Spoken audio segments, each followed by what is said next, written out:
been trying to get on the air with us for quite some time, and we've just been swamped, so I want to apologize to him for that. I'd like to bring on Jeffrey Hare. Now, Jeffrey is running for House District 48 in the state of Colorado. Welcome to GrassRoots Radio. Thanks, guys. Pleasure to be here. So, Jeff, where is House District 48? It's all contained in Worley County. It's about half of the county. The biggest cities are West Greeley, Severance, Platteville, LaSalle, Gilchrist, Severance, Alton, Eaton, Pierce, Johnstown, Milliken. That's kind of the brief version of it. All right, very good. Now, you do have a primary opponent in this race, is that right? That's correct. And who is that again? I can't remember. A gentleman named Steve Humphrey. It lives in Severance. Okay. All right, very good. So what is going to be the platform of your race? Well, I think the thing that I can bring most to the State House is my business background, and I'm going to focus a lot on jobs and the economy, which is where we need to be focusing our efforts right now. My background is I'm a CPA by trade. I've been a chief financial officer of a $150 million company, a divisional controller of a $1 billion-plus company, and I've run my own small business for about the last 12 years.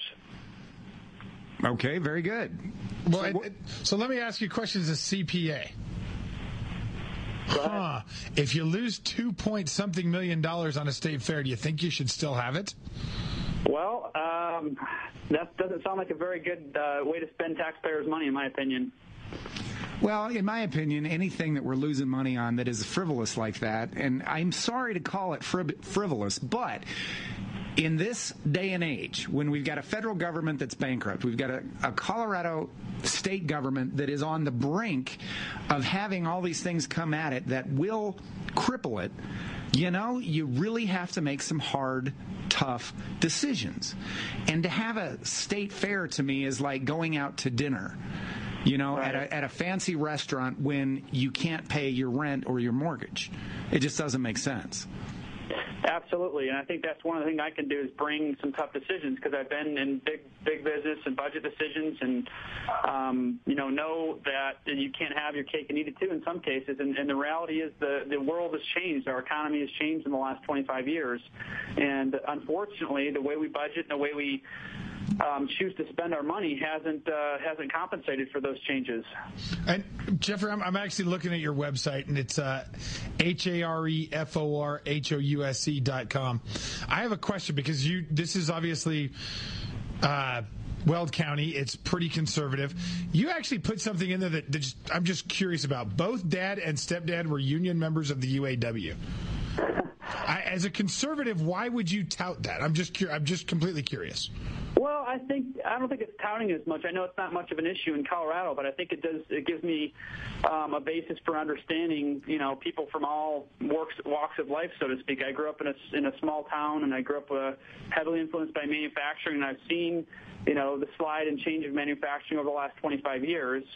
So I think, I can relate to issues of the working class as well as the white collar worker, and I think it takes both perspectives to make those tough decisions. We as Republicans, we've lost the respect for the working class and the middle class, the families that are dealing with tough issues in their budgets right now, and those things have to be taken into consideration, how we spend our money. Yeah, I had one of the people that Jason and I, when we're sitting here on the radio, we've got computers running, iPads running, phones running, and our text messages tend to scroll, and our IMs tend to scroll like that. One of the questions that I just received from a listener is, why are you running, and what is it that you want to accomplish?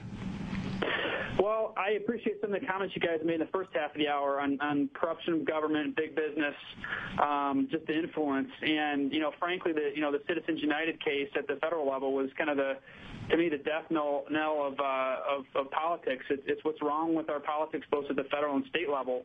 So I have signed the voluntary acceptance of campaign spending limits. I think working on behalf of the people, not on behalf of big business and lobbyists, is the thing we've got to do. I've made that a central theme of my campaign.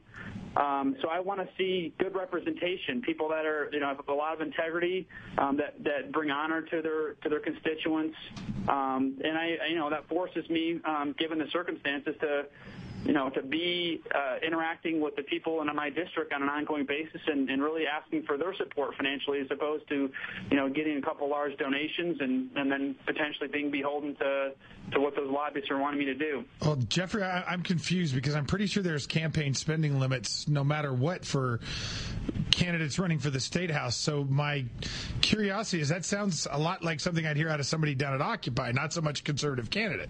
You got people confused here. I'm actually getting texts saying, hey, what do you really want to accomplish with this? Well, I think it's, like I said, I think it's back to just being interacting with the people of my district and making sure I address their concerns. I mean, for example, high energy costs is one of those things that people in Weld County are very concerned about, both from a individual perspective as well as businesses.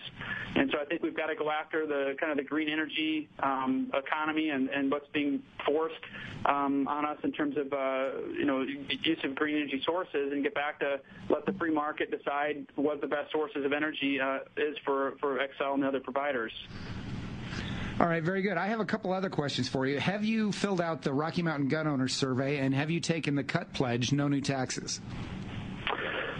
I have actually just begun to get surveys in, and we are going to release a press release as a campaign that we are not going to be filling out surveys, although I do very much support the Second Amendment stance of the Rocky Mountain gun owners. So I will address the issues with individual constituents and within my district. But frankly, it's just a lot of work. There's going to be hundreds or at least tens or hundreds of surveys, and so we're choosing to focus our efforts on interacting with people and.